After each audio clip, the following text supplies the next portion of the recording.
Think about our most enduring stories. A man sailing to the edge of his world only to puncture a painted sky. A hacker waking up in a pod covered in slime. We are gripped by the idea that our daily lives are carefully constructed simulations. Today, we carry screens that feed us a hyper-curated stream of information. Algorithms dictate the news we read, the outrage we feel, and the products we buy, trapping us in digital echo chambers where everything we see is meticulously manipulated by unseen forces. This existential anxiety surfaced 24 centuries ago. The Greek philosopher Plato diagnosed this condition in his masterwork, The Republic. He asks us to imagine a dark underground den. Inside, a row of prisoners sits chained to the floor. They have been bound this way since childhood, their heads locked securely in place, staring at a blank stone wall. Behind them blazes a massive fire. Between the fire and the prisoners, unseen figures march along a raised walkway, holding up statues and puppets. The fire casts the shadows of these objects onto the wall. For the prisoners, these flickering shapes and echoing voices constitute the total reality of the universe. Plato's point is blunt. The prisoners are us. We are born into a conceptual cave, accepting curated projections as absolute truth, completely unaware of our own ignorance. In the depths of the cave, human cognition is passive. The chained prisoners don't investigate the shadows. They simply memorize their patterns, congratulating each other on who can best predict the next shape to appear on the wall. You can see this behavior on any social media feed.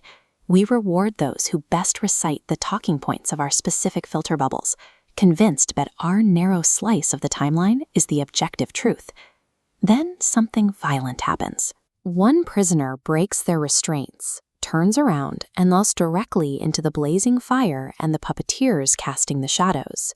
Plato defines education as a forceful reorientation of the mind to examine the source of information, rather than the passive accumulation of facts about shadows. But looking at the fire hurts.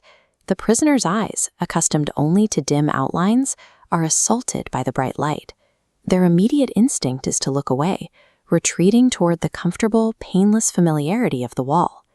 Achieving real understanding is an inherently uncomfortable process. It forces us to scrutinize the architects of our daily information feeds and admit that everything we previously believed was an illusion. The freed prisoner is dragged up a steep, jagged path, pushed out of the cavern and thrust into the blinding sunlight of the outside world. This diagram maps Plato's theory of forms. The bottom layers represent our visible world, where every physical object is an imperfect copy of a flawless, abstract concept. At the peak sits the form of the good, the sun, the ultimate source of truth. Standing in this new world, the prisoner adjusts slowly. First, they can only handle looking at reflections in pools of water. Eventually, their eyes adapt, allowing them to look directly at the real objects around them, and finally, up at the sun itself. Reaching this metaphysical peak demands the total surrender of the comfortable lies we grew up with. The light of truth is blinding, but it reveals the world exactly as it is. After reaching the summit, the enlightened prisoner makes a startling choice. They descend back into the darkness of the cave. Plato insists that acquiring wisdom carries a mandatory social responsibility. This is the philosopher's burden. You cannot hoard the truth. You are obligated to go back down and free the others. But the descent is dangerous. The enlightened prisoner's eyes have adjusted to the daylight. Back in the gloom, they stumble blindly. To the chained prisoners watching, the returnee appears clumsy, foolish, and unable to interpret the shadows. The chained prisoners draw a grim conclusion. The outside world ruined their friend's mind.